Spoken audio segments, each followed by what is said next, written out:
নারায়ণগঞ্জের রাজনীতির পরিচিত নাম মাকসুদুল আলম খোরশেদ। একজন জনপ্রতিনিধি হলেও তার পরিচয় শুধু রাজনীতিবিদ নয়, তিনি একজন মানবিক সৈনিক, সমাজসেবক এবং সংকটে মানুষের ভরসার নাম।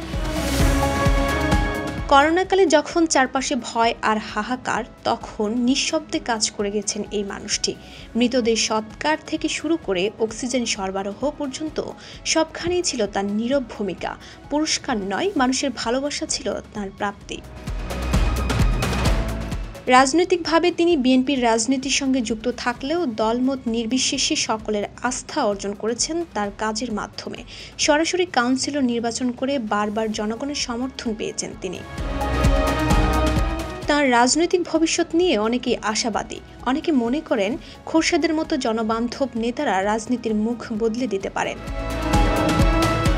রাজনীতির মাঠে সম্ভাবনাময় এই মুখটি যদি বড় পরিসরে সুযোগ পান, তবে নারায়ণগঞ্জ তো বটেই, দেশও পাবে এক দক্ষ ও মানবিক নেতৃত্ব।